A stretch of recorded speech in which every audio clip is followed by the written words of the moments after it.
double check it. Because of the rain and everything, you never know what happens. You're gonna get busy.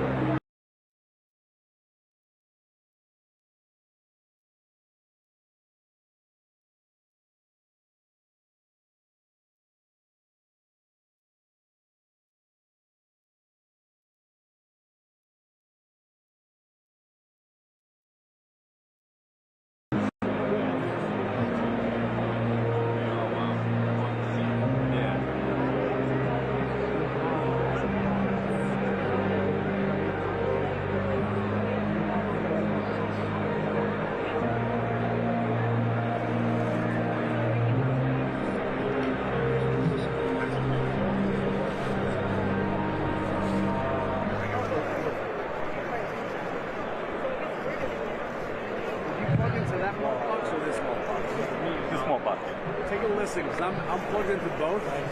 Yeah. And I'm getting a big hum on this one. I'm not getting a hum on that one. Maybe the rain did something. So all right. Take a listen. We'll find out.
I'm not getting it either. I don't hear anything at all.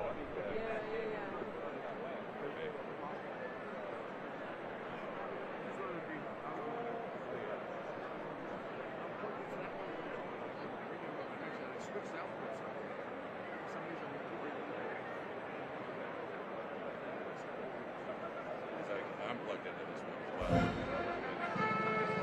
I'm doing it more than everybody's getting good audio. I'm not complaining by no means.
I'll take care of it. All right, because it's a shot from the center. Yeah.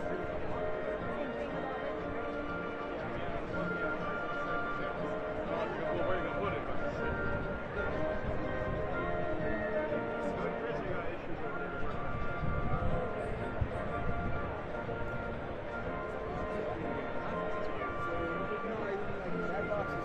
Yeah.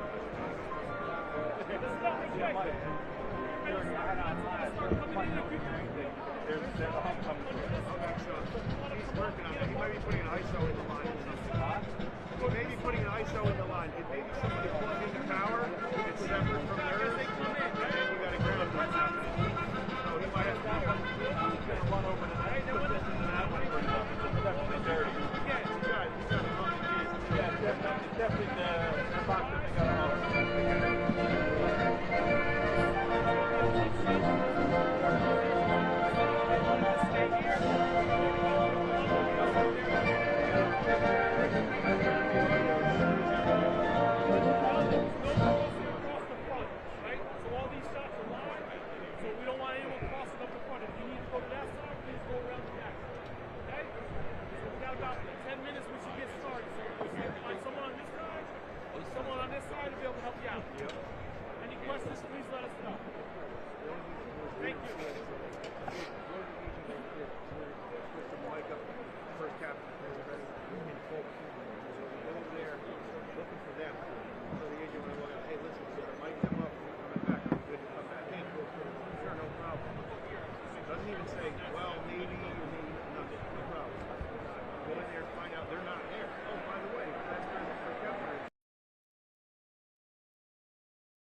I just got air now, but there's no hum.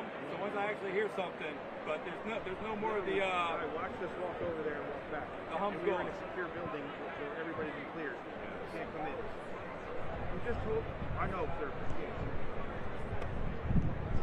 Why would you tell me that? That should be good. Just tell me that.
Sergeant Ryan I, Master of Ceremony for today's event.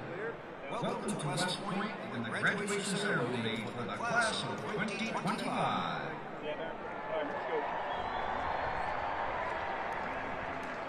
The soundtrack for today's ceremony is provided by the West Point Band, assembled on the field to your left.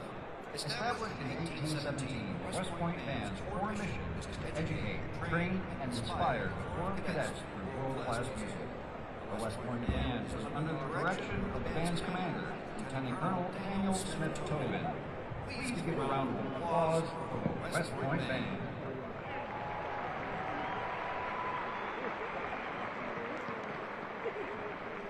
Before we commence today's ceremony, I have a few announcements that will help your understanding of proper courtesy for today's event. During the ceremony, you will be asked to rise at the following times: the arrival of the official party, the national anthem, the invocation, the singing of the song of the corps, the singing of the alma mater, the administration of the oath of office to the graduating class, the singing of the Army song, and the benediction. After the class of 2025 marches in Mighty Stadium, you will hear the order, sound attention, marking the official start of the graduation ceremony. It is customary to rise at the bugle call of sound attention, as well as with the arrival of the official party and our guest speaker, the 45th and 47th President of the United States of America, Donald J. Trump. After the official party has been announced and has arrived at the platform, please remain standing and render appropriate courtesies, honors to the President and for the national anthem of the United States of America. Uniformed service members will salute. Military veterans are encouraged to salute, and civilians are asked to please show the same courtesy to our nation by removing their hats.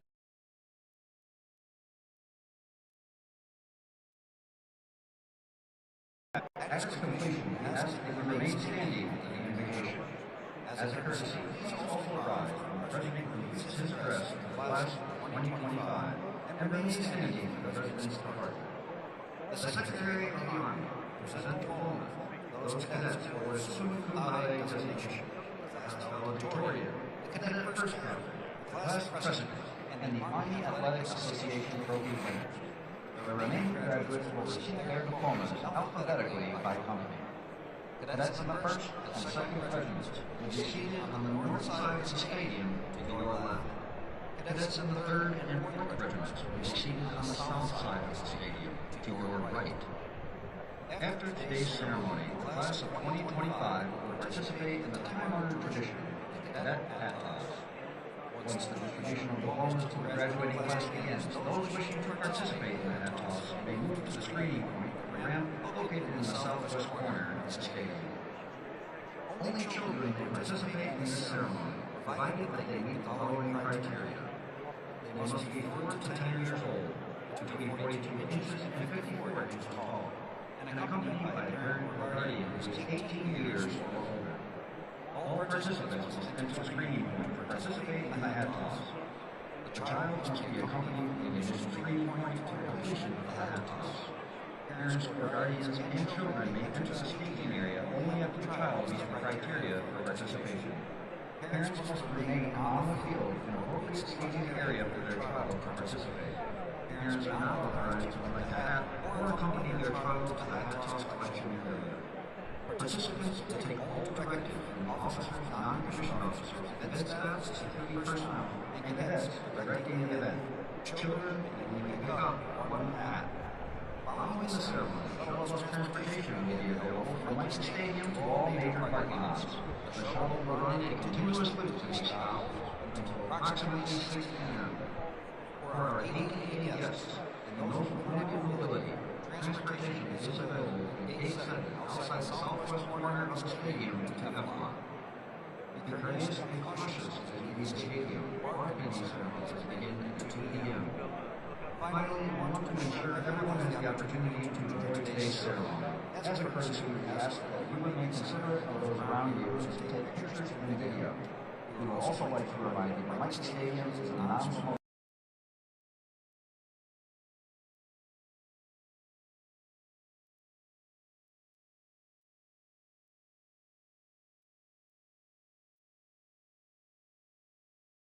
is complete, please remain in your seat until the official party is departed the area. We appreciate your cooperation in this matter. Once again, ladies and gentlemen, welcome to Mighty Stadium here at West Point.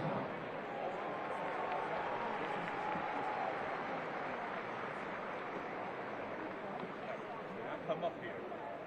Can't shake the... Yeah, you gotta get off this platform. Can't. Yes? Yeah. Please back up the street. Okay, sorry, I can't hear you. Okay, so what part about that? Please step off the stairs.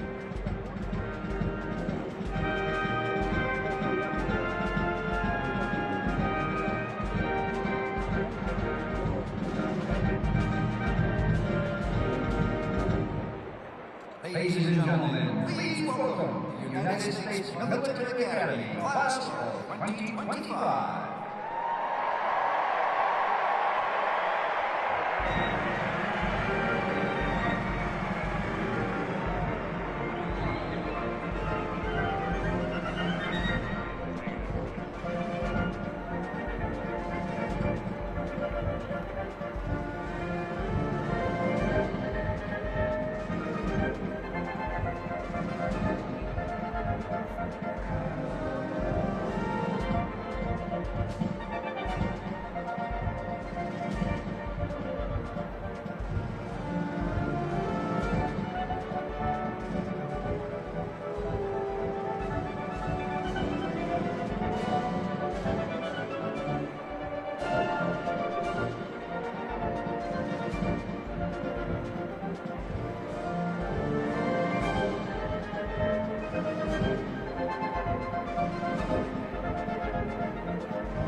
Ladies and gentlemen, today the West Point class of 1975 will present members of second lieutenant bars, members of the class of 2025 as they take their place in the long gray line.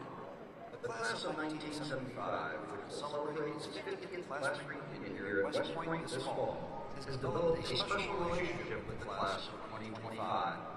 Since June 2020, members of the class of 1975 have engaged with and supported the class of 2025 every step of the way, from our day to graduation. The cadet phase of bonding and mentorship between these two classes culminates today when the class of 1975 presents a set of second lieutenant bars engraved with 75-25. The representatives of the class of 1975 presenting the bars have distinguished records of service to the armed forces and the nation during times of war and in peace. I will introduce them to you now. Seated on the north side of the dais, to your left, the Honorable Robert Wesley Hayes, Jr., class of 1975 President, and Dr. William Forrest Crane, class of 1975 Vice President, United States Army, retired. Seated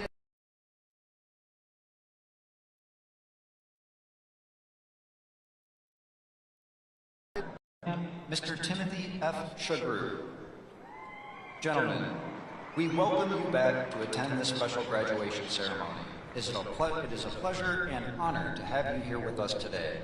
Ladies and gentlemen, how about a round of applause for the class of 1975 and their outstanding dedication to the class of 2025.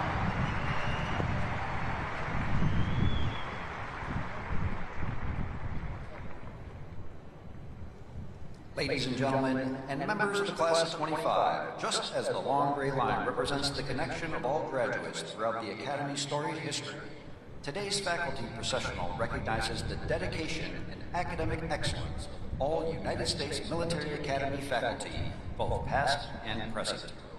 Please welcome representatives of the faculty of the United States Military Academy.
Ladies and gentlemen, please welcome to the platform our distinguished guests.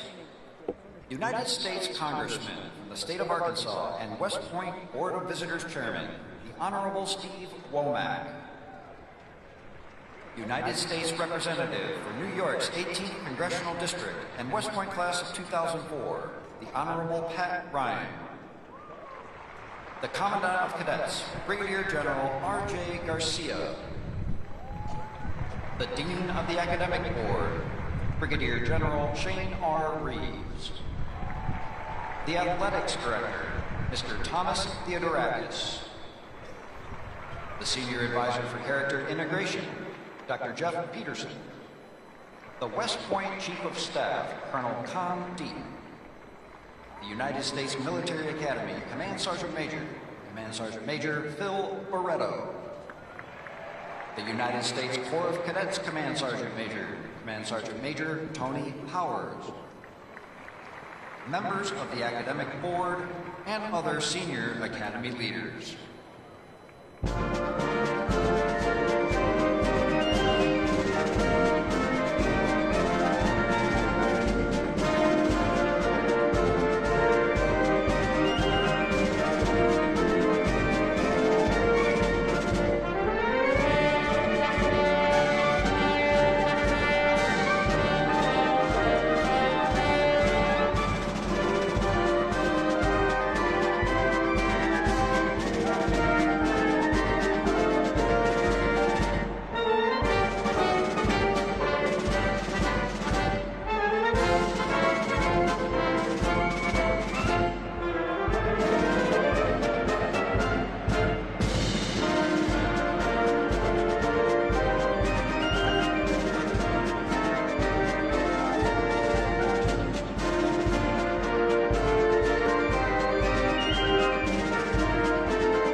Sound attention.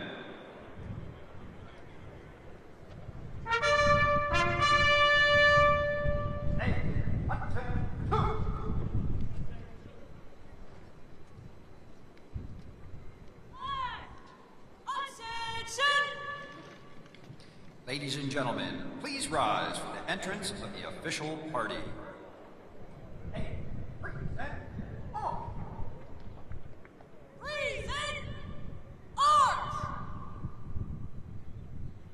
Ladies and gentlemen, please welcome the 25th Secretary of the Army, the Honorable Daniel P. Driscoll.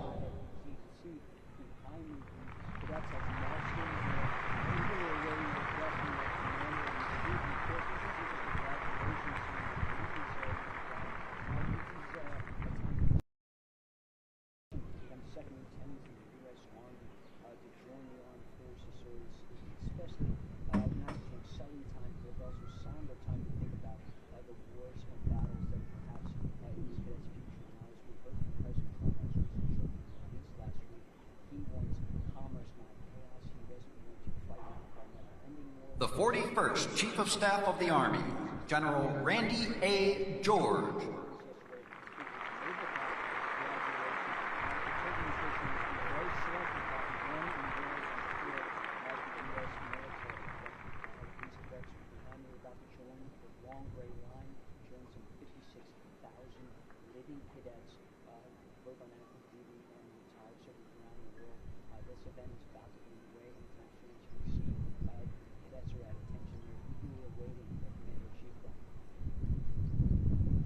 The 61st Superintendent of the United States Military Academy, Lieutenant General Stephen W. Gillen.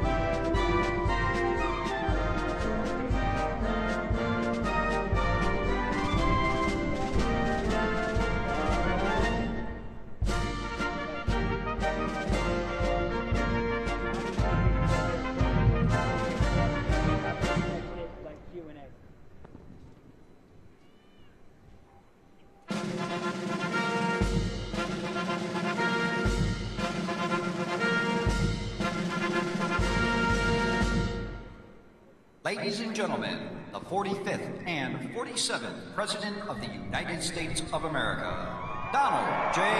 Trump.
Ladies and gentlemen, please remain standing for the invocation by the United States Military Academy chaplain, Colonel David Bolas.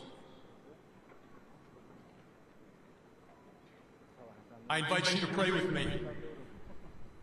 Praise be to the Lord my rock, who trains my hands for war and my fingers for battle. Almighty God, we are gathered here with hearts full of gratitude and pride as we witness the graduation of the West Point class of 2025. We thank you for bringing each graduate to this major milestone today. We thank you especially for your presence when they were plebes, under pressure, for providing patience as they learn to lead as yearlings, for their commitment and courage to affirm as cows, and for faithful friends who will finish together as firsties. And just as you have been faithful in the past, be their ever-present help in the future. Thank you for the teammates around them, their family and friends, instructors and sponsors, tax and trainers, mentors, and yes, even their tormentors, who stood with them over the last 4 years. Through them, you ensured these West Point graduates are prepared to lead America's sons and daughters in peacetime and in war. Bless this ceremony today with your presence. Bless our president as he leads and inspires us. And God bless the United States of America. In your holy name, I pray. Amen.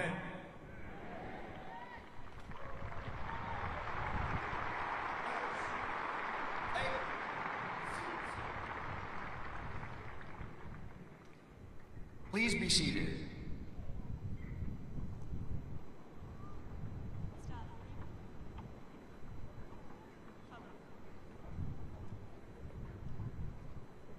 Take seats. Staff dismissed.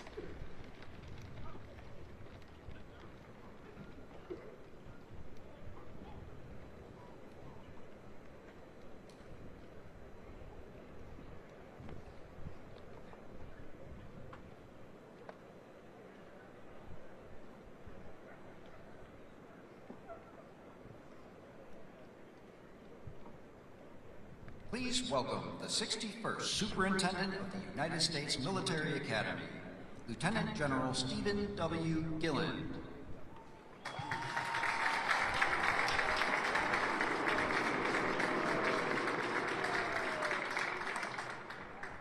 Mr. President, Congressman Womack, Congressman Ryan, Secretary Driscoll, General George, our Chief of Staff of the Army, distinguished guests and alumni, teammates, family and friends, ladies and gentlemen, good morning and welcome to West Point, home of the United States Military Academy.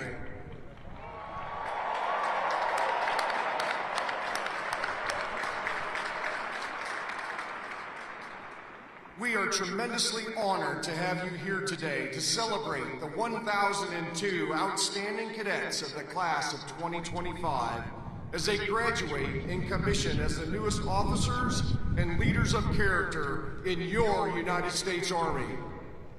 First, a very special welcome to the parents, grandparents, siblings, family, and friends of our graduates who are here today. Let's give them a round of applause.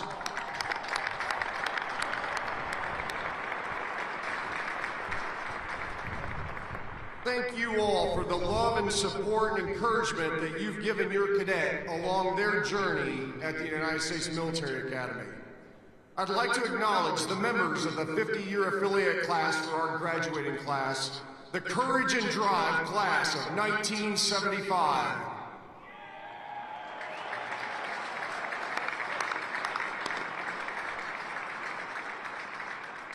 Thank you all for supporting, mentoring, and inspiring these new leaders over the past 4 years.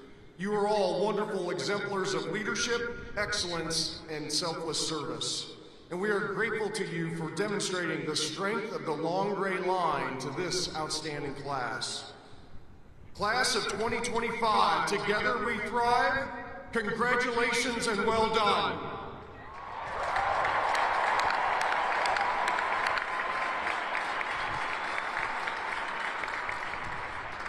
Today, your cadet experience at West Point may come to an end, but today really marks a milestone in your personal journey as you assume the mantle of leadership as officers in our Army. We know you all are looking forward to what's ahead. Travel, school, BOLIC, Ranger School, Sapper School, moving, living on your own. Some of you are getting married in like the next 6 hours. That's right.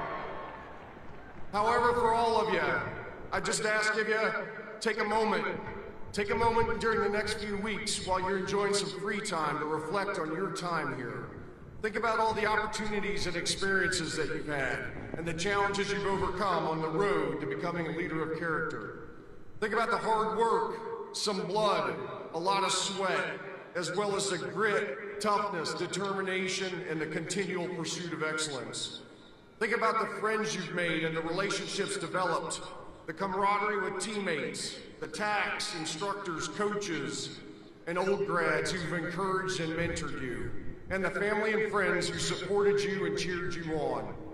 Take a moment to appreciate and thank all the people who've helped you get to this point, and be grateful for all the experiences and opportunities that have helped shape you these past 4 years. As you pursue this journey as a leader of character, remember, today is about the responsibility of service to our country and to the American people. Today is about challenging yourself, challenging others to be better teammates, better officers, better leaders of character. It starts with you each and every day. Today is also about the responsibility of leadership as Army officers. Your responsibility to support and defend the Constitution of the United States, to be standard bearers, to lead by example and embody what right looks like. Most importantly, today is about your responsibility, your obligation to the citizens of our nation and to your soldiers, America's sons and daughters, to give them your very best leadership every single day. Also, take a moment to reflect and understand what it means to be a graduate of the United States Military Academy. People expect more from you as a graduate of this institution. You represent this institution and you represent the United States Army every single day. You now join a proud legacy of leaders of character who've committed themselves to selfless service and continual excellence, guided by our Army values and the ideals of duty, honor, country. Those ideals, they unify us and they define us. They define who you are as graduates of the United States Military Academy. And just as they've inspired you, you will now in turn inspire future generations. The class of 2025, you are ready to face the challenges that await you, prepared to live honorably, lead honorably, and demonstrate excellence in everything that you do. Congratulations and Godspeed to all of you. Mr. President, on behalf of the team at the United States Military Academy, it is an honor to present this outstanding class to you this morning as our nation's newest warfighters and leaders of character.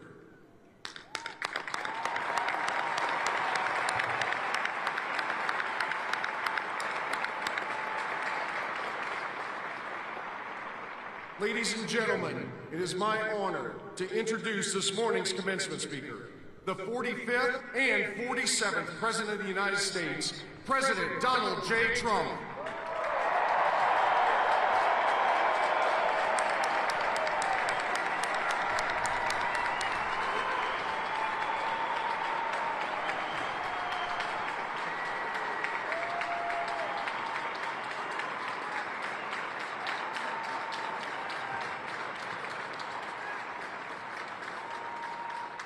Well, I want to thank you very much. This is a beautiful place. I've been here many times, going to high school, not so far away. A good place, also a military academy. Not quite of this distinction, but it was a lot of fun for me. And I just want to say hello, cadets, and on behalf of our entire nation, let me begin by saying congratulations to the West Point class of 2025. You are winners, every single one of you. Thank you.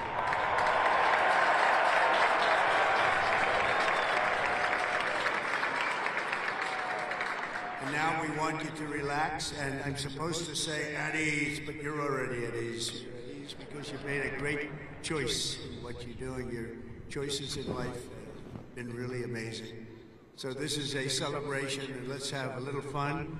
I want to thank your highly respected Superintendent, General Stephen Gillen, and he is really something. I got to know him backstage with his beautiful family. And his reputation, his wife is just incredible. His reputation is unbelievable, and thank you very much. And your daughter is a winner also, just like everybody out there, a real winner. Thank you. Thank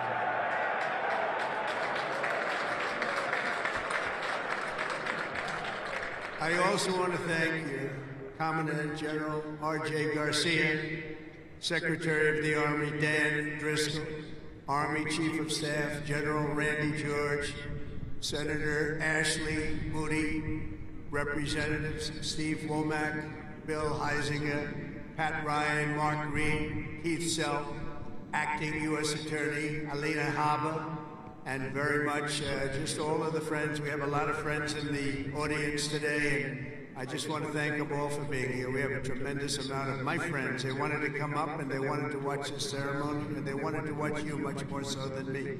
So I just want to thank so many people here.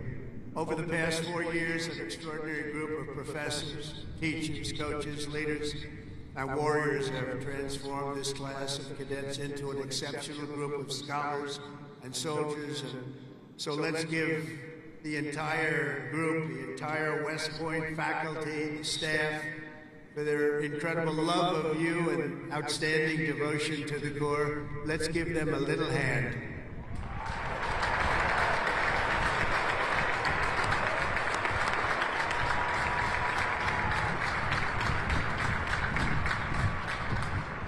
And importantly, we can't forget all of those people beaming with pride. Look at them in the audience. They're so proud.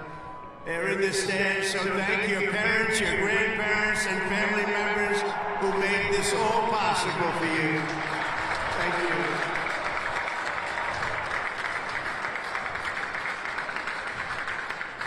And I think they must have done something right based on what I'm looking at. America loves our military moms and dads. Nearly 1/3 of the cadets graduating today are themselves the children of veterans. So to everyone with us this morning who served America in uniform, no matter your age, please stand so we can salute your service. We'd like to see who you are.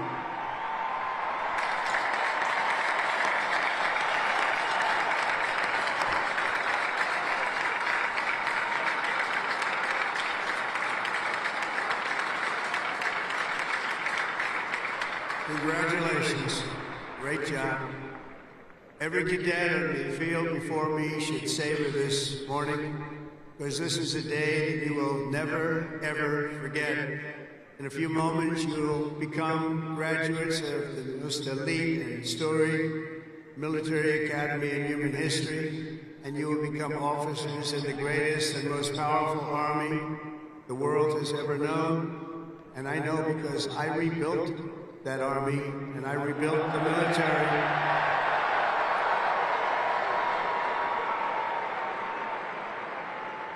And we rebuilt it like nobody has ever rebuilt it before in my first term.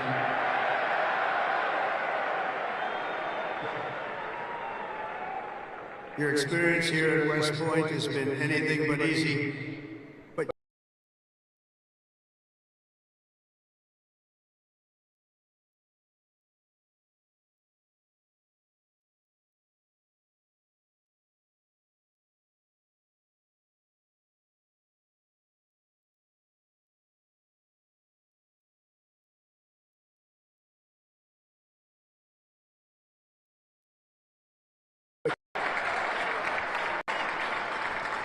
Looking out at all of you today, I can proudly say, mission accomplished. Great job.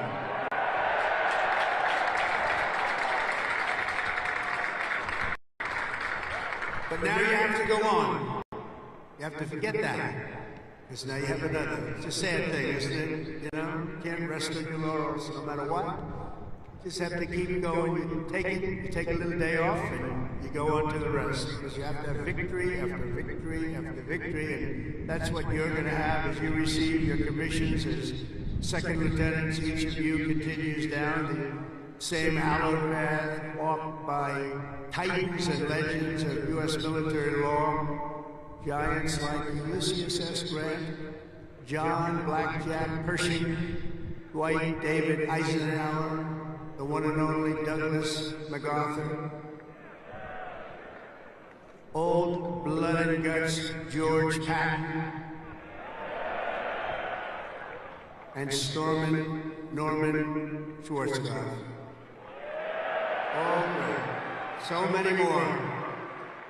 They and countless other pages before you have walked out of these halls and straight into history, and today you officially join those immortal heroes in a proud ranks of the long gray line. You know that term, so beautiful, the long gray line. Among the 1,000 cadets graduating today, 26 of you wear the prestigious Star Wreath, signifying the highest level of academic achievement. Please stand up, 26. Let's see if somebody stands who shouldn't be standing.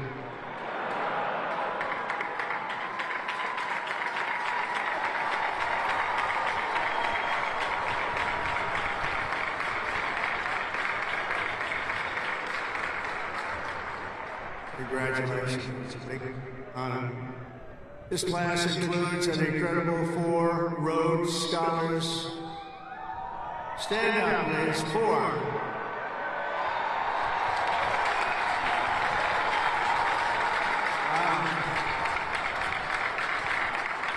That's tied for the most of any West Point class since 1959. That's great for. Congratulations.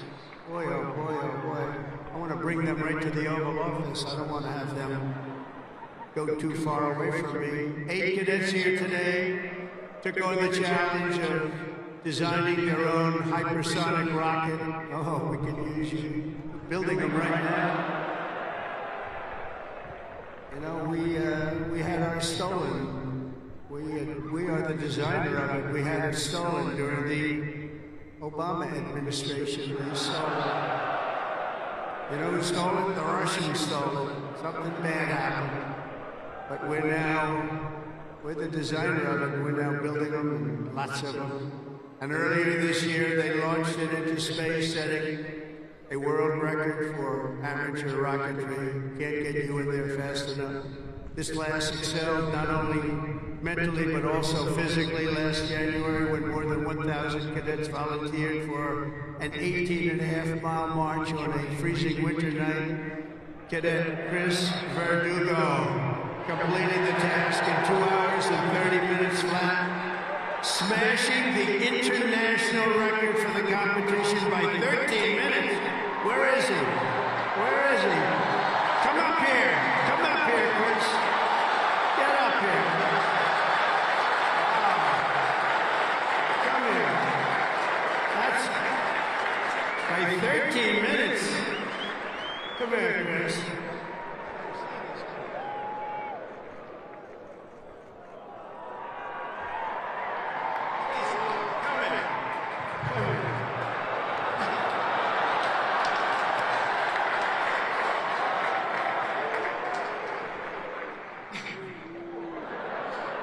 It's been a long 5 years, but I couldn't have done it with any of these guys.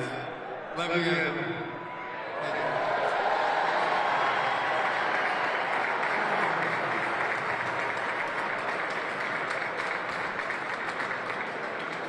That's great. Keep it going, Chris. That really is a definition of Army strong, isn't it? International.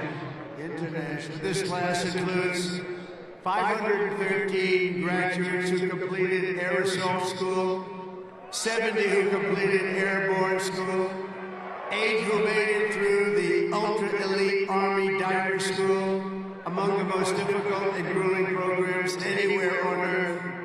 That includes the first 2 women in West Point history to complete diver school, cadets Megan Cooper and Clara Saber. Where are you? Stand up.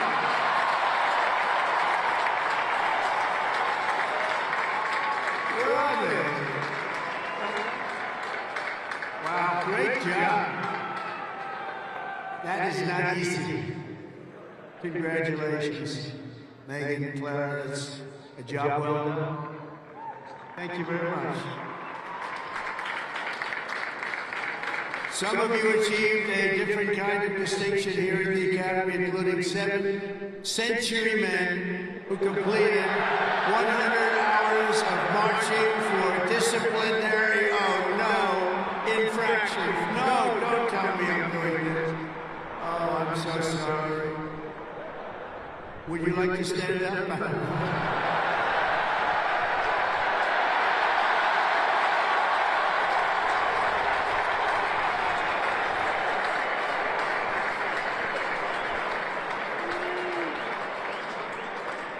I think I saw Chris standing up. Chris, what's going on?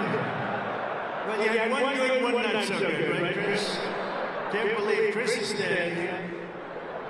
But we want everyone to leave here today, Chris, so you're going to be okay, because I'm going to do something with a clean slate. So in keeping with tradition, I hereby pardon all cadets on restriction for minor conduct offenses effective immediately, so you're all okay.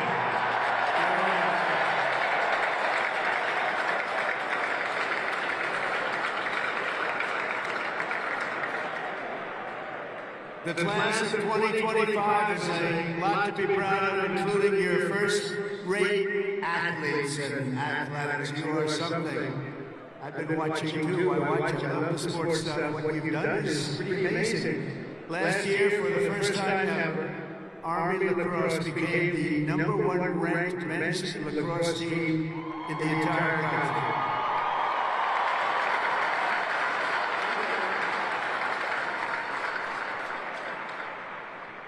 Those of you on the team, stand. That's a big honor. Stand.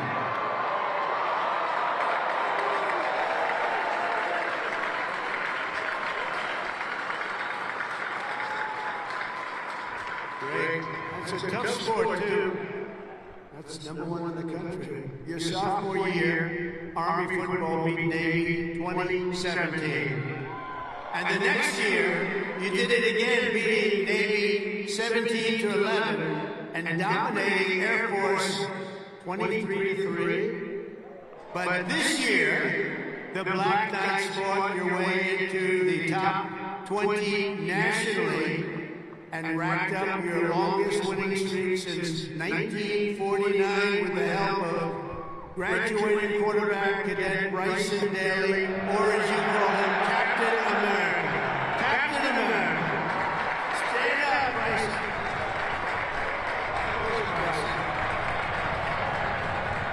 We gotta get him up here, right? Come on, Bryson.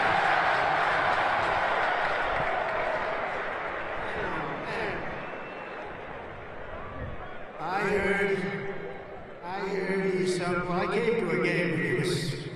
I said, yeah, he can get into the NFL, but he chose this life. And you know what? I think he made a good choice. Come on up here, Bryson. Come on up. Wow.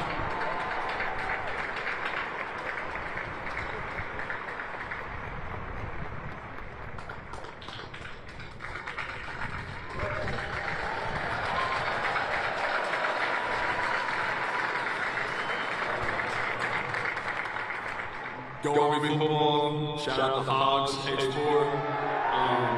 Can't wait to graduate. Love you guys.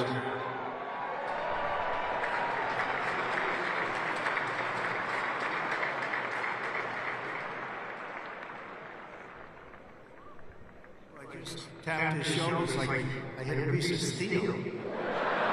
That's in good shape. There's a reason, you know? There's always a reason for success. Thank you, Bryson.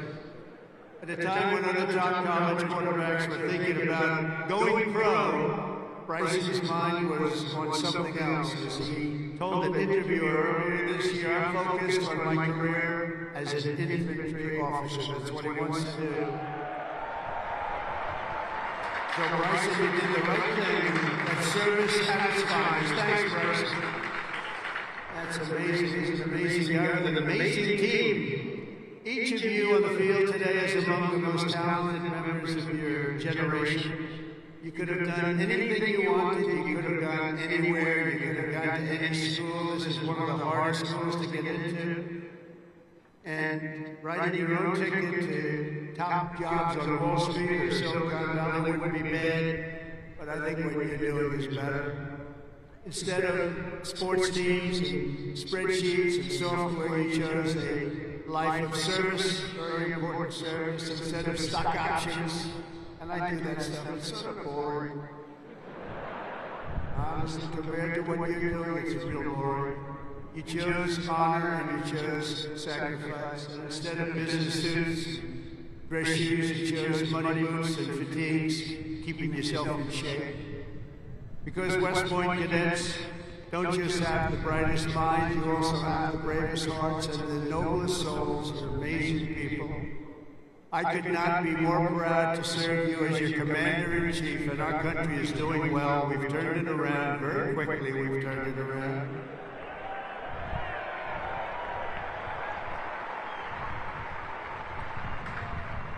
I just got back from the Middle East, and I was at, as you know, Saudi Arabia, Qatar, UAE, and I will tell you, they said, all three leaders, great leaders of those three nations, they all said the same thing. The United States of America is hotter now than we've ever seen it, and a year ago, it was as cold as it gets, and it's true. It's true.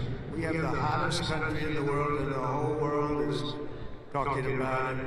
That's an honor for all of us. I cannot wait to see the glory that is still ahead. However, for the West Point class of 2025, and we're going to help you a lot because we're going to give you a nation as good or better than it ever was. That's what I promise you.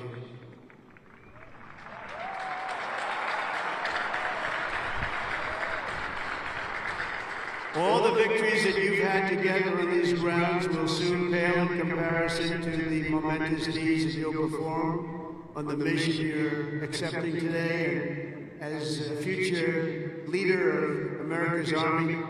And we have that Army geared up. We have ordered, just $1 trillion military budget, General. Do you know that? $1 trillion. Some people say, could you cut it back? I said, I'm not cutting 10 cents. It's another thing we can cut. We can cut plenty of others, right, Dan? We can cut plenty of other things. We have a good man in there.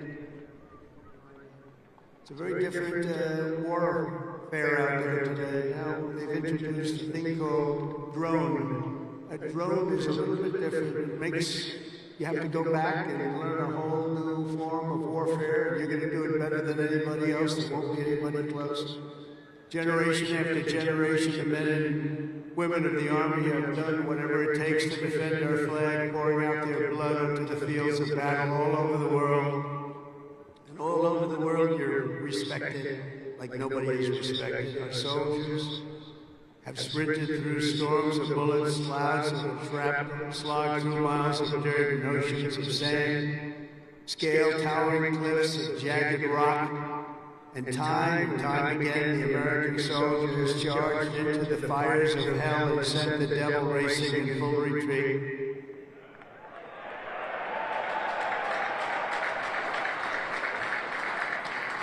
No task has ever been too tough for America's Army, and now that 250-year legacy of glory and triumph belongs to you. The 1,000 newest officers of the greatest fighting force in the history of the world. That's what you are, and that's what you're being thought of. Again, you are the first West Point graduates of the golden age of America. This is the golden age. Promise. We're in the new age. This is the golden age. And you are going to lead the Army to summits of greatness that has never reached before. You see that. You see what's happening. You see what's going on in the world. Each of you is entering the officer corps at a defining moment in the Army's history. For at least 2 decades, political leaders from both parties have dragged our military into missions it was never meant to be. It wasn't meant to be.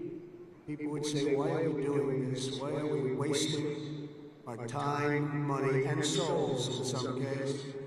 They sent our warriors on nation-building crusades to nations that wanted nothing to do with us, led by leaders that didn't have a clue in distant lands, while abusing our soldiers with absurd ideological experiments here and at home.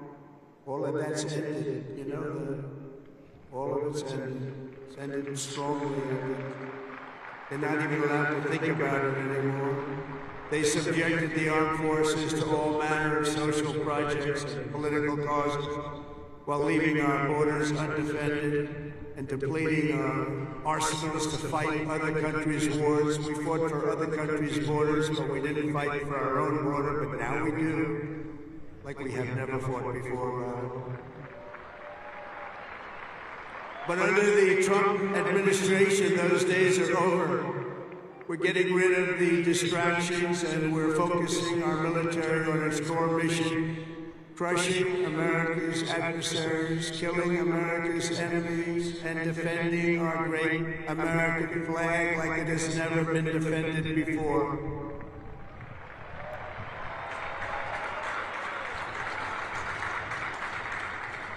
The job of the U.S. Armed Forces is not to host drag shows, to transform foreign cultures, but to spread democracy to everybody around the world at the point of a gun. The military's job is to dominate any foe and annihilate any threat to America anywhere, anytime, and any place.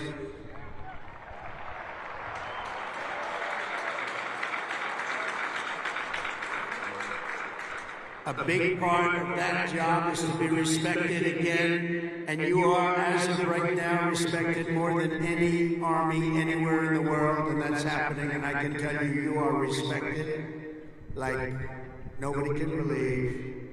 As president, I am laser focused on our core national interests. My preference will always be to make peace and to seek partnership, even with countries where our differences may be profound. As you know, we're working on a lot of things right now. When I left office 4 years ago, we had no wars, we had no problems. We had nothing but success. We had the most incredible economy, the single greatest economy for a president in history. I think we're going to beat it this time by a lot, if you want to know the truth. But we had something going on very special. But if the United States or its allies are ever threatened or attacked, the Army will obliterate our opponents with overwhelming strength and devastating force. That's why my administration has begun a colossal buildup of the United States Armed Forces, a buildup like we've never had before. Peace through strength, you know the term. I've used it a lot.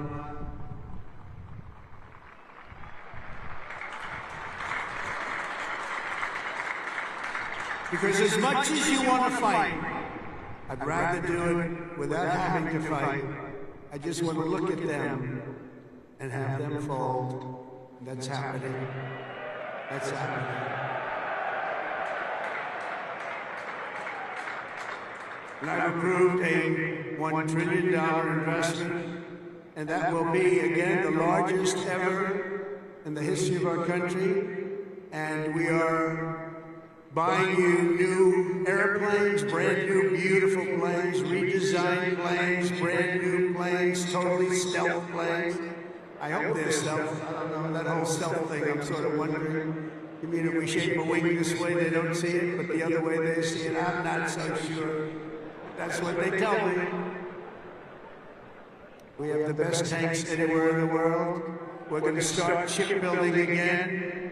We're going to start ship. We used to build a ship a day. Now we don't build them anymore. We had a lot of people that didn't know much about getting things built, but that's all I've done in my life is build.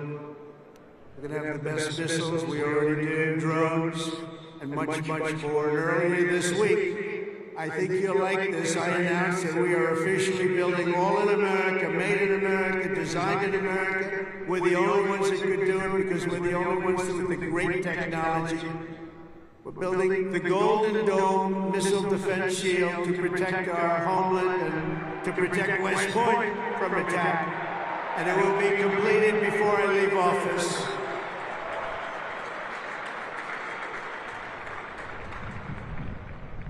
And you know, you wouldn't think this, but our enemies are very unhappy about it. You've been hearing, you've been reading. Why are they doing that? Why? Well, we're doing it because we want to be around for a long time. That's why we're doing it. We're also restoring the fundamental principle that a central purpose of our military is to protect our own borders from invasion. Our country was invaded for the last 4 years. And they've allowed people to come into our country that shouldn't be here. Criminals walk in, no vetting, no checking, no nothing. Where are they coming from? And they were taking people out of prisons, they were taking gang members, they were taking the mentally insane and allowing them to come in, and we're getting them out of our country. We have no choice. We're getting them out and bringing them back where they came from. Have no choice. And it's not easy. It's not easy. But hopefully the courts will allow us to continue. You know, we had the greatest election victory. This was November 5th. We won the popular vote by millions of votes. We won all 7 swing states. We won everything. We won 2,750 districts against 505, 2,750 against 505.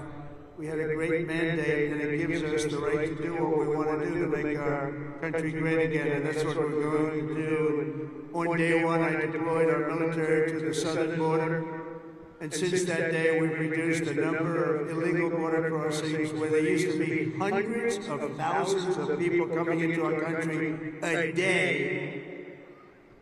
We had nobody come in the last week and a half. We were at 99.999%. 99.999. Think of that. That was with the help of our military. We had one person come in. One. You know why? He got very sick. We brought him through to have him brought to a hospital. One person. And for that, please don't hold me responsible, but that's okay. They did the right thing. Gone are the days where defending every nation but our own was the primary thought. We are putting America first. We have to put America first. We have to rebuild and defend our nation. And very shortly you're going to see a nation better than it's ever been. And you see that with the trade. For years we've been ripped off by every nation in the world on trade. We've been ripped off at the NATO level. We've been ripped off like no country has ever been ripped off, but they don't rip us off anymore. They're not going to rip us off anymore. And you're seeing it. You have to watch what we're doing in trade. I know it's not your primary thing, but it's quite important in all fairness. But watch, you'll see what's going on. Been reading about it over the last few days. We're making deals with other nations that were nobody thought it would be even possible.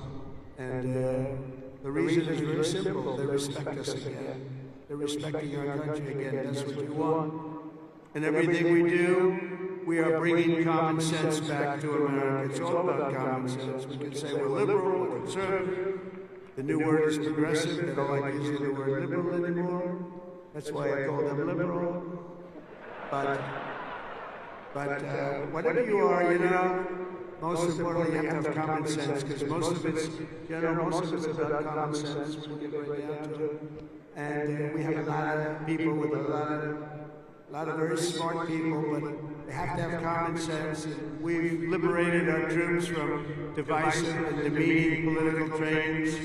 There will be no more critical race theory or transgender for everybody forced onto our brave men and women in uniform or on anybody else for that matter in this country. And we will not have men playing in women's sports, if that's okay.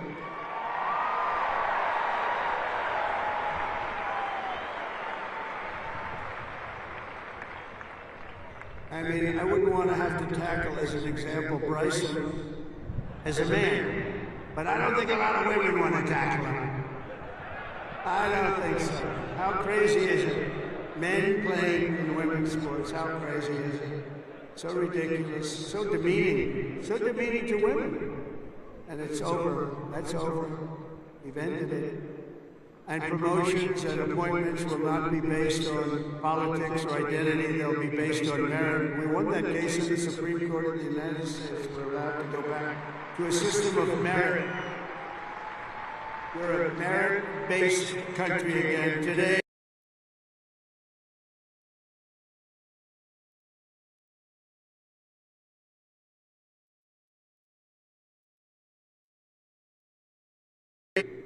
Recruiting shortfalls, and just last year was the worst of all, the last year of the Biden administration. We couldn't get anybody to join our military, we couldn't get anybody to join our police or firefighters, we couldn't get anybody to join anything. And right now, just less than a year later, we just set a brand new peacetime recruiting record, the most people joined, and we are brimming. In fact, be careful. There's somebody going to try and take your job. Be careful. You better be good. We are brimming with confidence, and we're brimming with people. We had the best recruiting month that we've had in memory. Nobody remembers anything like it. And that's all because they have spirit now. They have spirit. They have a spirit for our country. And now everybody wants to be doing what you're doing. Think of that.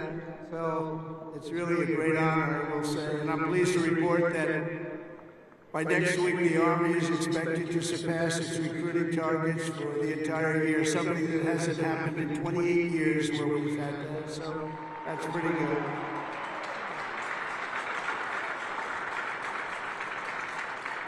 And it's nice to know that you're doing something that everybody wants to do, isn't it? Really nice. I hated to hear that. During the campaign, I was hearing that you couldn't get people to enlist, but now we're getting people. And it's sad because we're telling so many people, I'm sorry, we can't do it. My administration is doing everything possible to forge the most powerful military ever built. But ultimately, the task of keeping America strong and safe in the years ahead is going to belong to you. Among you are the lieutenants, majors, colonels, and generals who lead the Army for the next 10, 20, 30, and even 40 years. So as Commander-in-Chief, let me offer a few words of advice as you begin your Army careers. And I thought I'd do this, and I can make this to a civilian audience or to a military audience. It's pretty much the same. And I did this recently at Ohio State, and they really liked it. I gave them a little advice as to what I see for what you want to do, and some tips. And first of all, and you've already done it, different from civilians, they're making their decision right now. You've already made your decision. I love your decision. You have to do what you love. You have to do what you love. If you don't love it, you'll never be successful at it.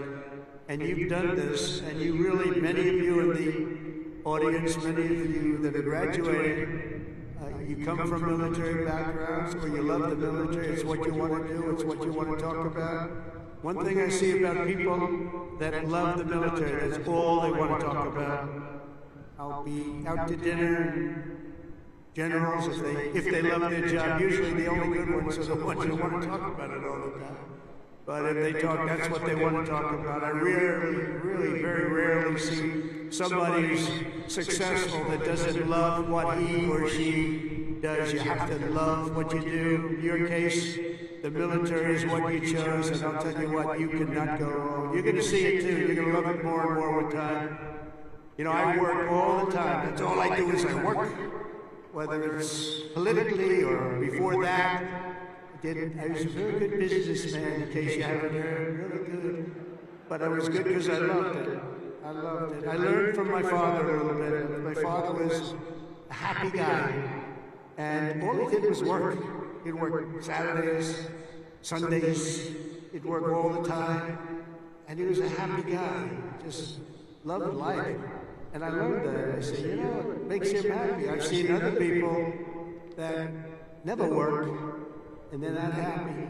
You gotta love it, otherwise you won't be successful. In the Army, there are a lot of different paths you can take, so follow your instincts and make sure that you take the path that you love, that you're doing something that you love within your military. You will be happier, the Army will be far stronger for it. Second is to think big. always think big. If you're going to do something, you might as well think big, do it big, because it's just as tough, and sometimes it's a lot easier thinking big than doing a small task that's more difficult. One of your greatest graduates, General Eisenhower, used to say, whenever I run into a problem that I can't solve, I always like to make it bigger to solve it and solve more of it. If you're going to solve a problem, it might as well be a big problem as opposed to a small problem that lots of people can take advantage of and solve.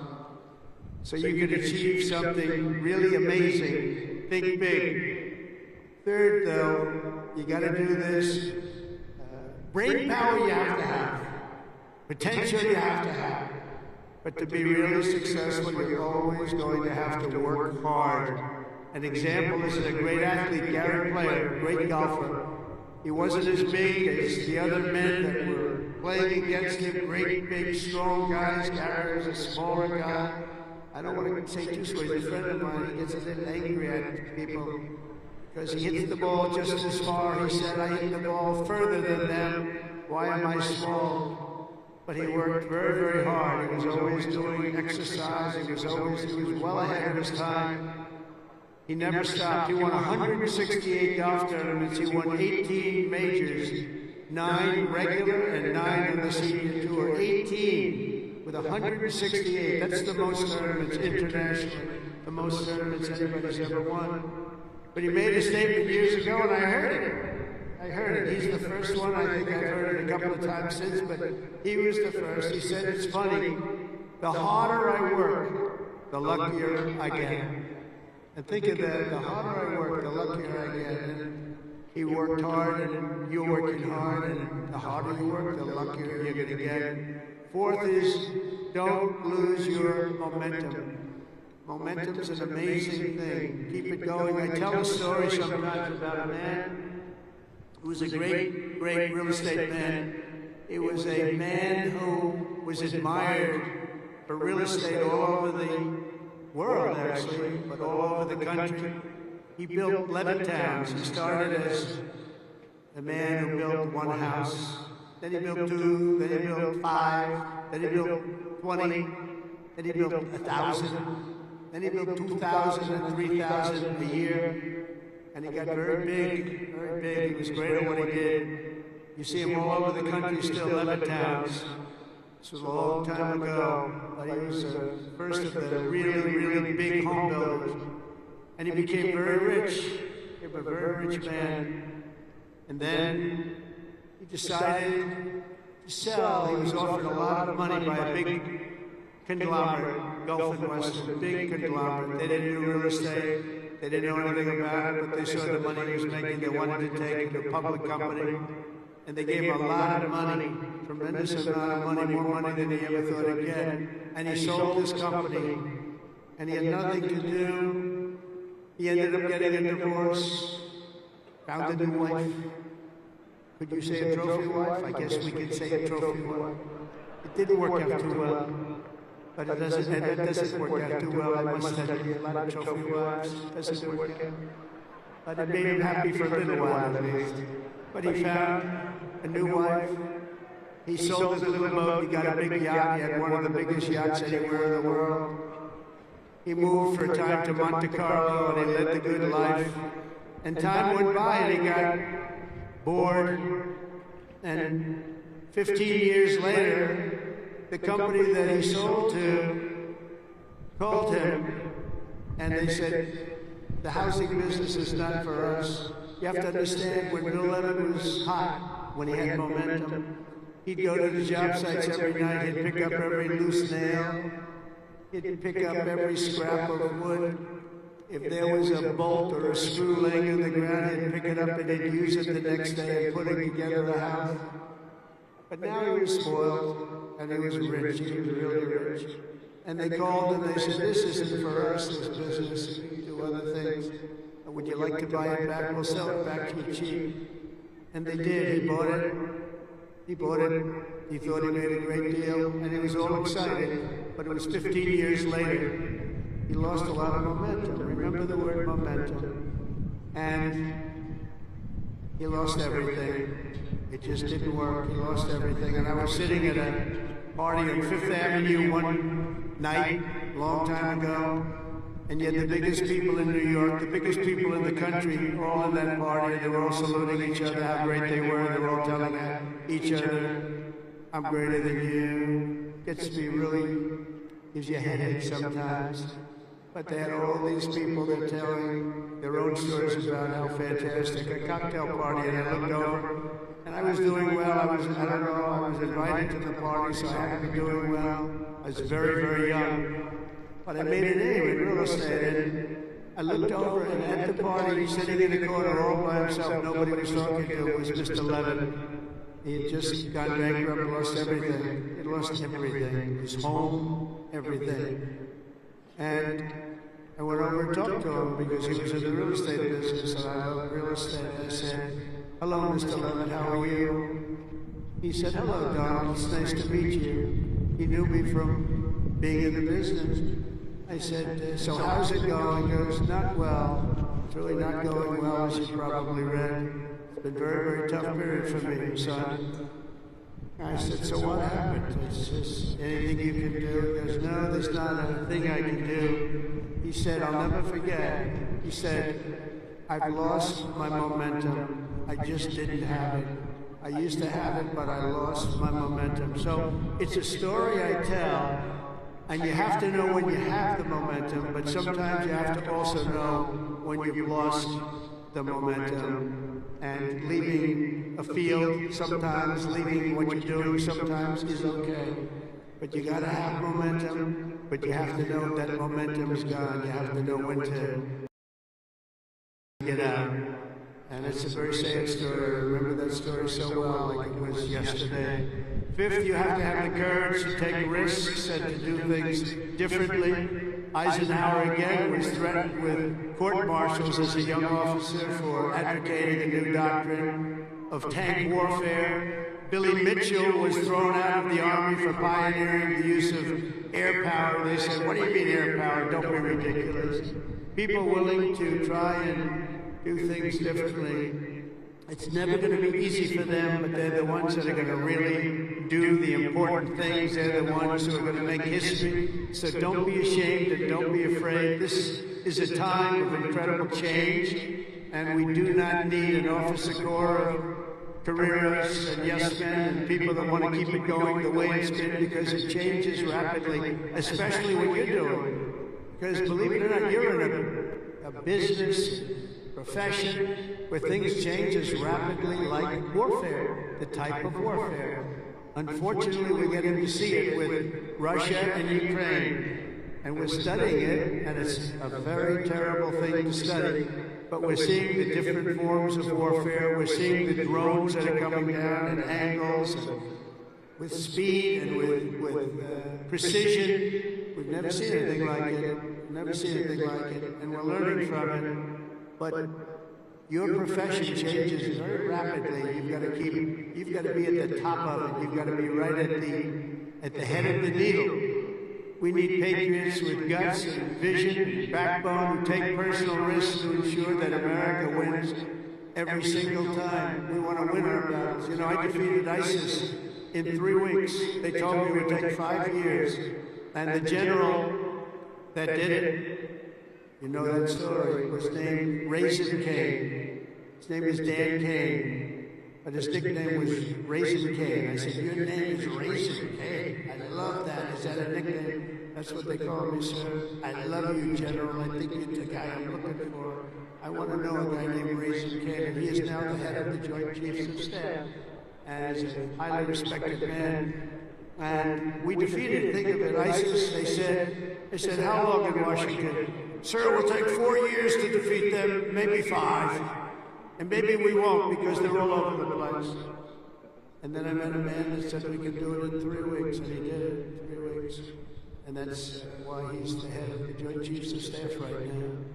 And we did things that nobody thought were possible. We've had great military success.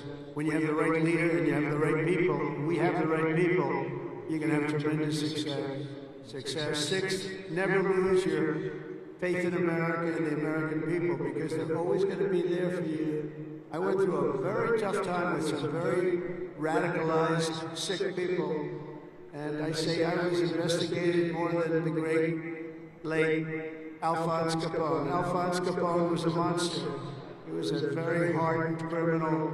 I went through more investigations than Alphonse Capone, and now I'm talking to you as president. Can you believe this? Can you believe it? So you gotta fight hard, you gotta never give up, and don't let bad people take you down. You gotta take them down.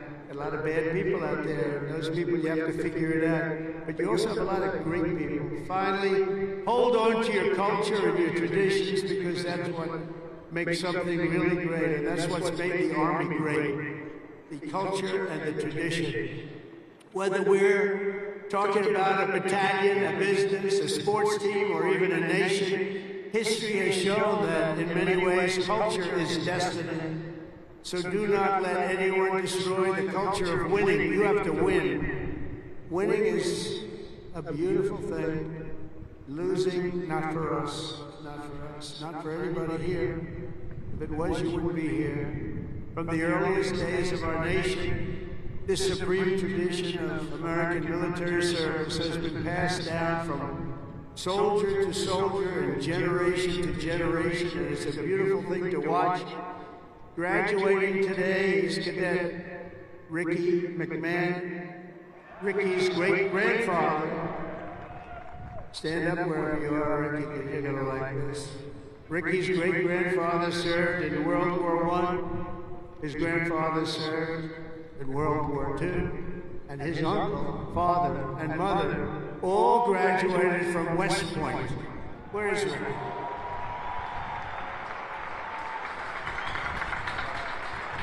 In 2004, when Ricky was just a little tiny boy, who would think about that, Ricky, a little tiny boy? His dad, Lieutenant Colonel Michael McMahon, made the ultimate sacrifice for our nation in Afghanistan. Today, Lieutenant Colonel McMahon rests not far from here in the West Point Cemetery. Last year, 2 decades after losing his father, Ricky placed a gold chip from his dad's 1985 class ring into a crucible along 87 other rings were with it of past West Point grads that were melted down to forge those now worn by the class of 2025. Do you all know that? Do you know that? What you wear? I want one. Ricky, I want one. Each of you will carry Michael's memory with you always as you continue the legacy he gave you, and gave you something that would be so proud. He would be so proud. He is proud. She looks down. To Ricky and his mom, Jeanette, you embody what this place is all about, and I know Michael, he's up there, he's smiling broadly, so proud. He's so proud of you today, you know that. And he's a man that couldn't be, and he is a man that couldn't be more proud. And I want to just, I just love that story. Everybody's ring, they're going to remember you, they're going to remember your family, and most importantly, you're going to remember a great tradition. It's a great tradition of West Point and of winners.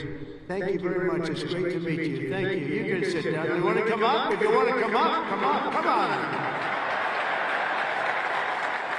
Come on.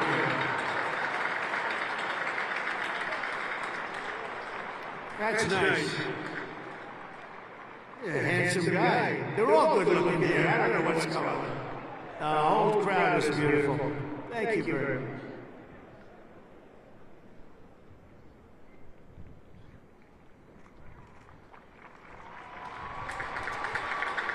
I'd like to thank my mother. I'd like to thank my family. And I'd like to thank G3, Go Gophers.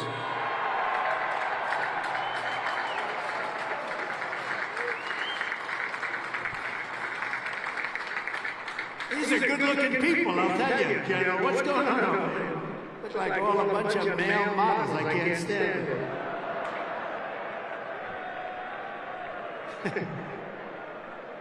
For 2.5 centuries, our republic has endured because of heroes like Michael have laid down their lives for America, and because young people like all of you have picked up the banner of service and carried forward the flag of freedom from Lexington to Yorktown, from Gettysburg to Sicily, and from Incheon to Fallujah.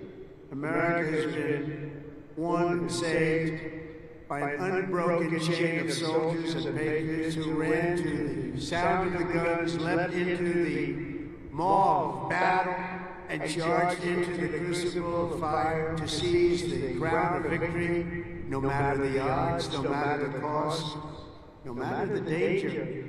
All over the world, our soldiers have made sacred the ground where they shed their blood and showed their valor.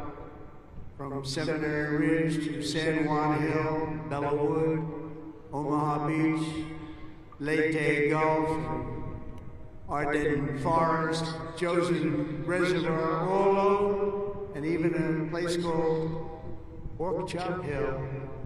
And in all of those battles and so many more, some of the best, brightest, and bravest have come from right here at the U.S. Military Academy at West Point, one of the great fabled places anywhere in the world. America's Army has never failed us, and with leaders like the West Point class of 2025, the Army will never fail. We will never let you down.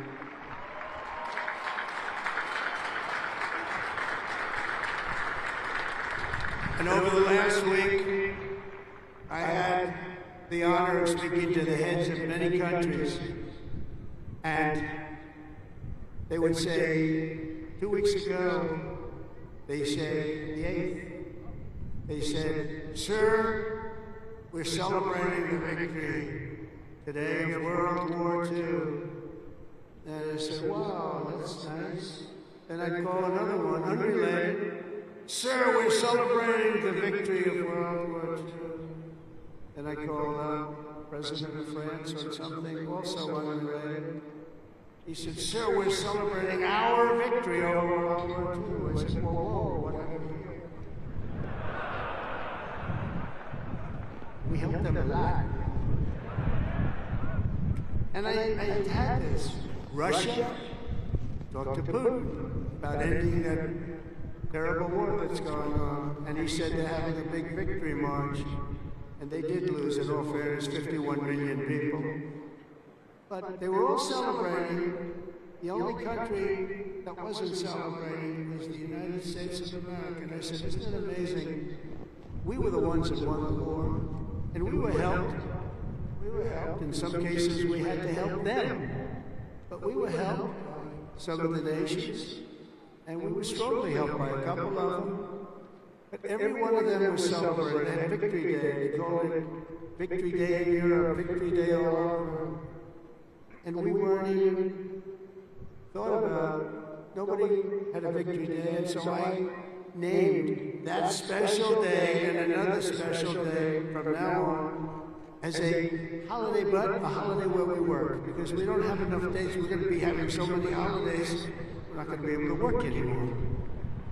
But I named it for World War II, and a separate day in November, as you know, for World War I. I said, you know, all of these countries that participated in the war are celebrating, but the greatest country of them all, and the country that won the war, nobody even talked about. And so we're going to be talking about it too from now on. And I think you'll appreciate it. We won the First World War, we won the Second World War, and you know where we won them from? Right here at West Point. West Point won the war. You won 2 world wars, and plenty of other things. But you wouldn't think of it. We don't want to have a 3rd World War.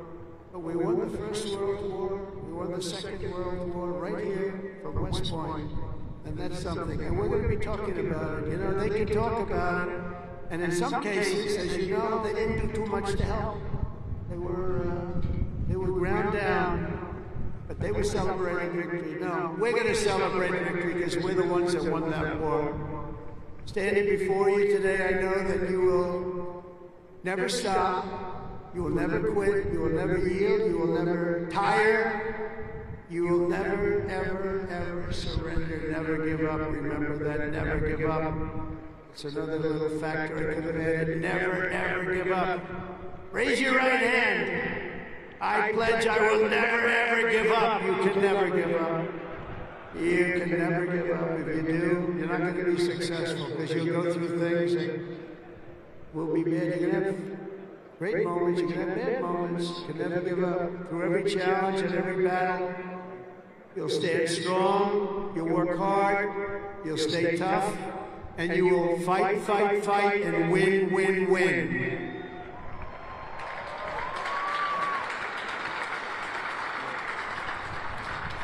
So I want to just congratulate you all. I'm going back now to deal with Russia, to deal with China. What's that all about? That's a bitch. And to get you lots of victories. So we're going to keep winning. This country is going to keep winning, and with you, the job is easy. I want to thank you all. Congratulations to the class of 2025. God bless you all. Incredible people. Thank you very much, everybody.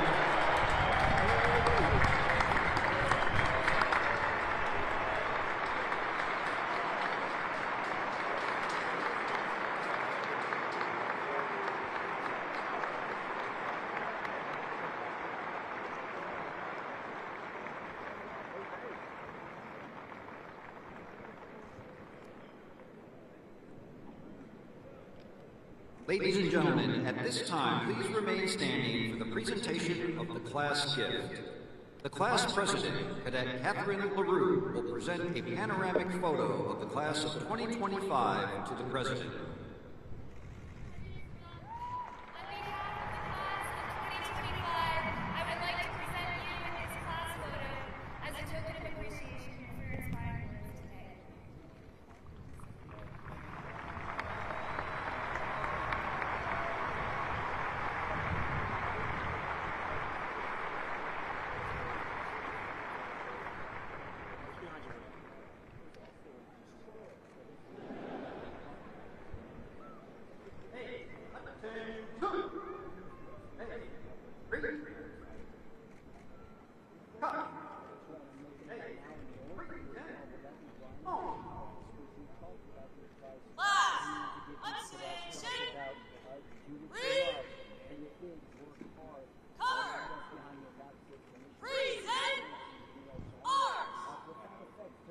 Ladies and gentlemen, please rise for the departure of the president.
remain standing for the singing of the Corps.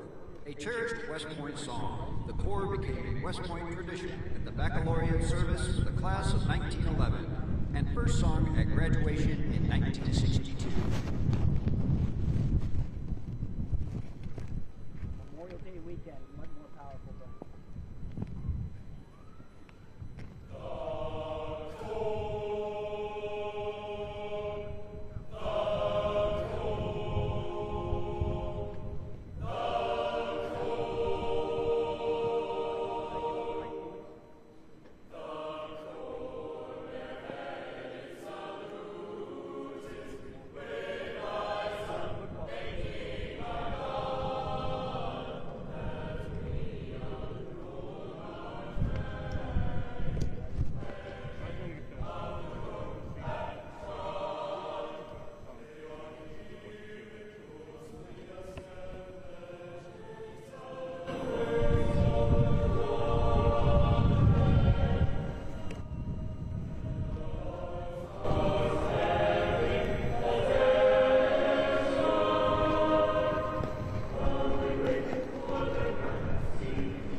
Please be seated. Class, take seats.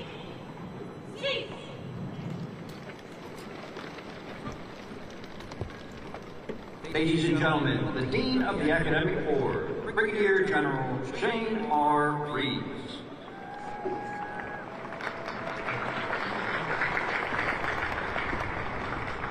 Class of 2025, your education has prepared you to be a leader of character, sworn to uphold the values embodied in our Constitution. So, on behalf of the Academic Board, I present these graduates and recommend each as worthy of the Bachelor of Science degree.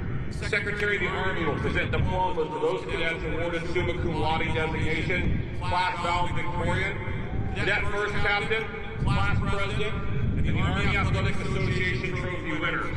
Will the members of the class of 2025 now come forward to receive their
Chen.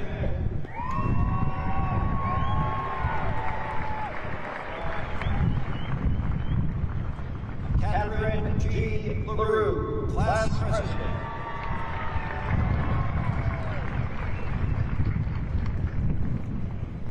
Anna Caroline Robinson, First Captain and Brigade Commander.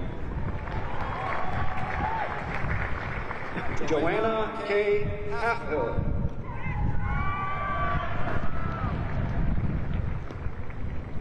Emily J. Fink.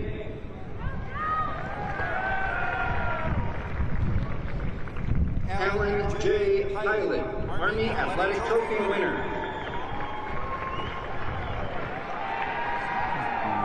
Ava O. Spinar. Shepard Y. Sina.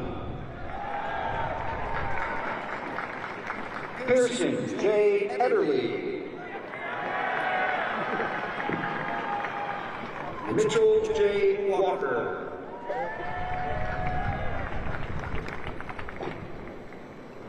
Samuel E. Houston.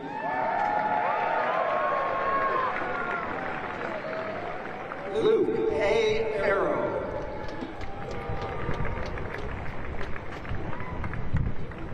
Tyler S. Seaman.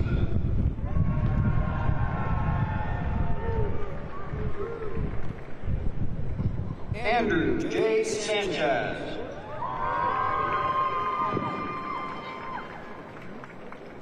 Sarah S. Sao. Benjamin V. Quinn.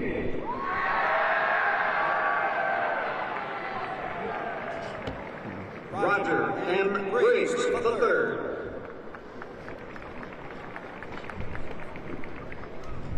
Pavel A. Shalenko.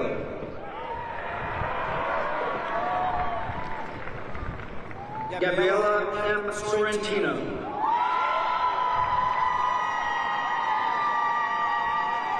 Nicholas J. Clendenin.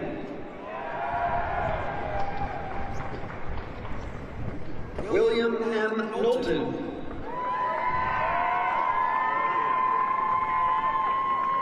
Jessica W. Ho.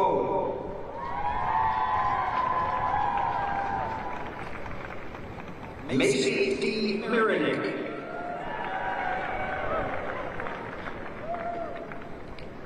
Jacqueline R. Reagan.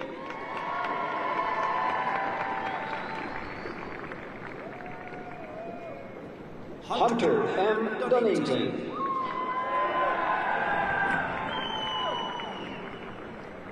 Lauren R. Goof.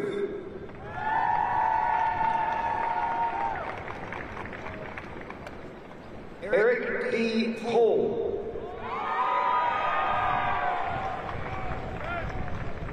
Joseph E. Musselmeyer.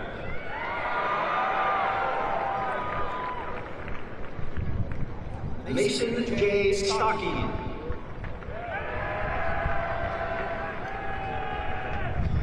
Eric D. Cole.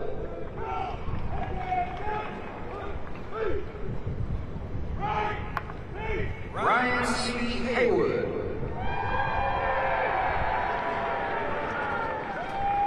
Isaiah J. McNeely.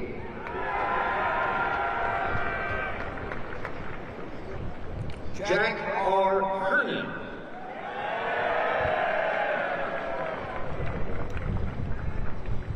Nolan R. Weishong. Spencer M. Bush.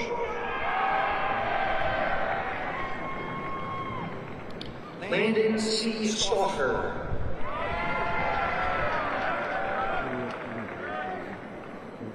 Carlton D. Spivey.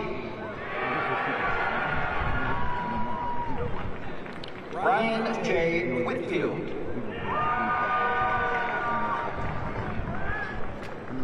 Cale D. Sheets. Sebastian H. Witt.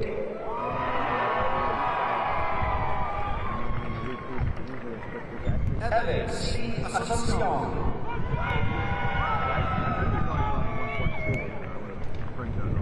Elijah T. Mangas.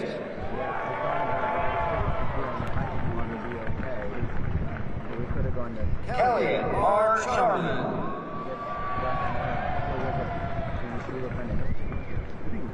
Garrett B. Voigel.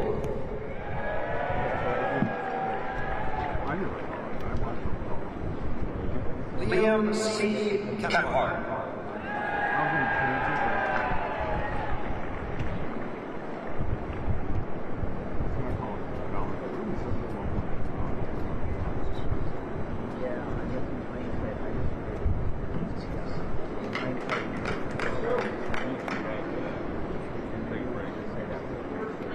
The 3rd Regiment.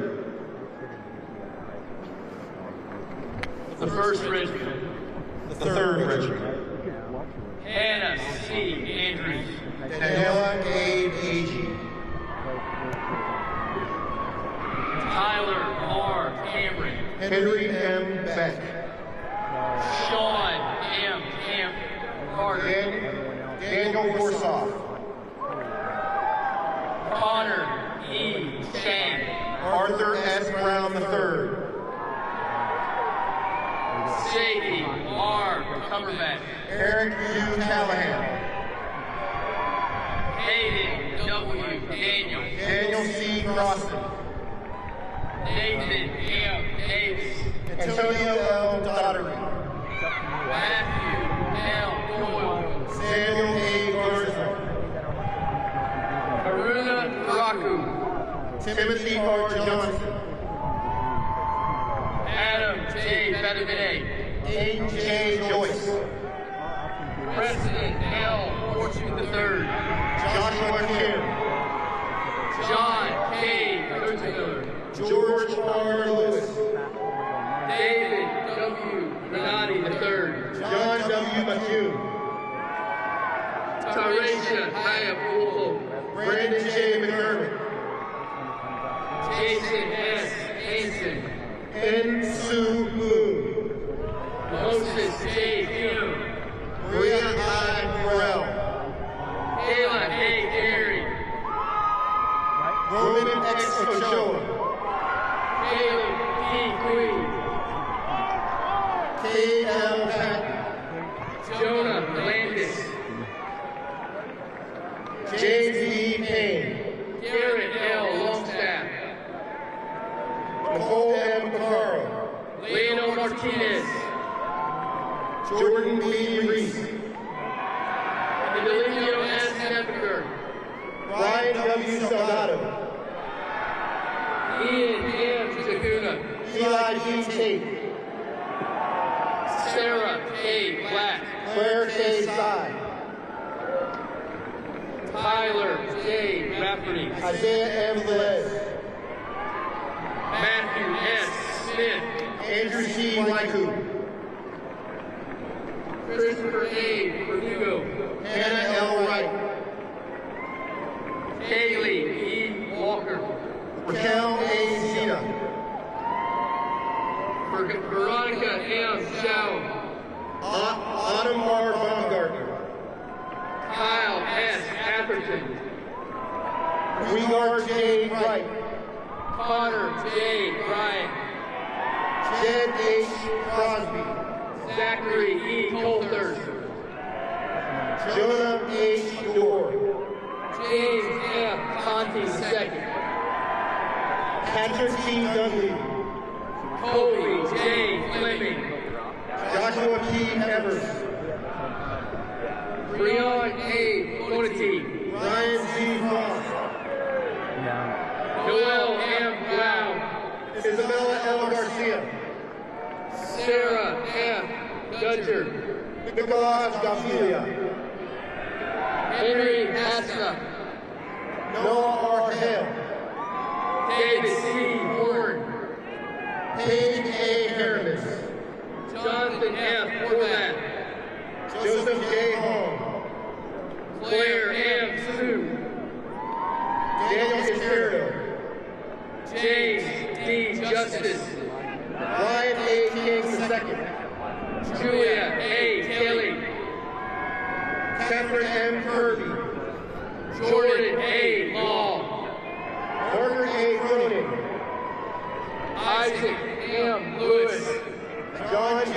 Lee, Elliot Lim, Clayton P. Lewis, William R. Luker, Cole Long, Jacob R. Meyer, Peter C. McNabb, Kylie R. Miller, Ashton R. O'Connell, Gabrielle L. Mirack, Roman J. Penny, Isaac S. Newman, Andrew C. Riddle, Christopher L. Davis, Eric E. Rollins Jr., Zachary A. Biss, Blake L. Shire, Keaton S. Rosado, Lucas R. Turner, Kyle L.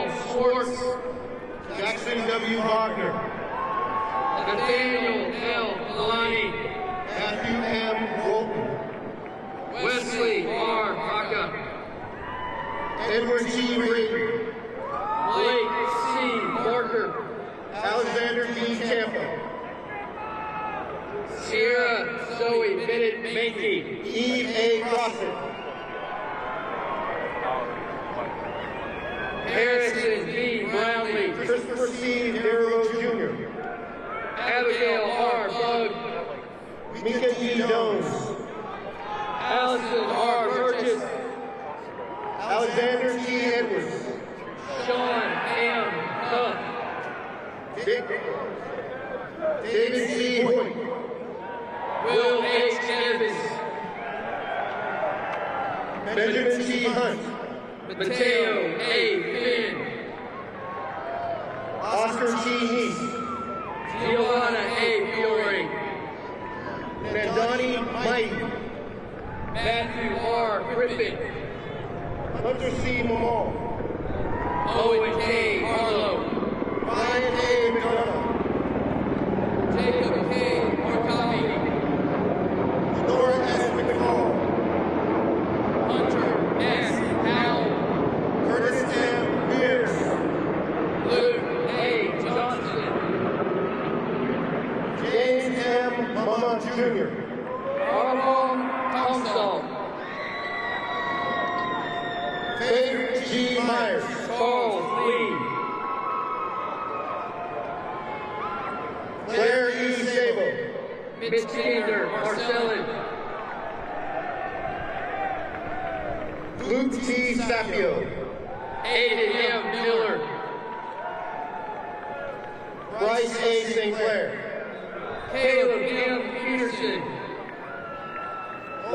C. Stevens, Henry E. Powell, Sage M. Stroman, Wesley D. Rockefeller, William S. Terry, Michael A. Sacco, Brendan T. Tierney, Olivia K. Senko, Christopher C. Varhola, Zachary J.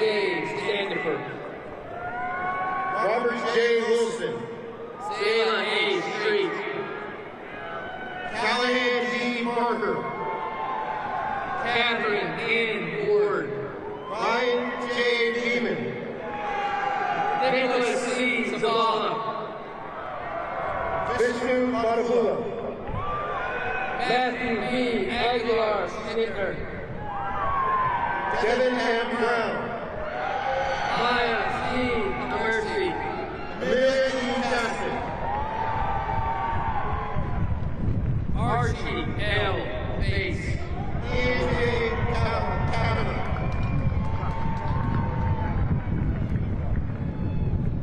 Jack R. Daly, Isaac E. Pond, Eleanor W. Davis, Henry A. Bordering, Javon A. Gavar Cradwell, Brent A. Brown II, Benjamin T. Haven, Sohaila Quinn R. Kempos, tickets. Nathan L. Carroll. Tyler Johnson. Michael C. Jaskis. Gabrielle D. Quincy. Stephen A. Chin. Carrie A. Mata. Cooper F. Trugal. Eric A. Marshall. Paul W. Duncan. Nathaniel M. Martin. Kemp C. Fairbanks Award. Thomas M. McGowan. Andrew J. Richardson. Robert J. Nash Jr. Matei A. Willis II. William C. Newman. Kaylee A. Bond. James M. Peterson. Samuel T. Keys. Valencia I. Ramirez. Catherine L. Kapati. Patrick B. Rankin. Nadia A. Lake. Cole T. Schluter. Justin C. Lehman. Layla O. Viator. Aiden N. O'Neill. Jonathan I. Abrams. Valentin Shedelingo. Ronald S. Herrick. Noah M. Sergio. Nancy E. Asami. Bennett L. Sullivan. Gavin W. Bonner. John E. Sparhawk Ford. Jackson A. Budwell. Brooke N. Takinko. Mackenzie N. Daffin. Hunter M. Windland. Jackson P. Davis. Matthew L. Wu. Sophia L. Quinoga. Benjamin P. Armstrong. Spencer C. Dermer. Josiah R. Banks. Alexander C. Douglas. Lucas C. Mauser. Paulina Yoli. Robert C. Rags III. George W. Glover II. Patrick T. Brandon. Nathan P. Wool. Hayden F. Hoffman. Emily T. Cruz. Rhiannon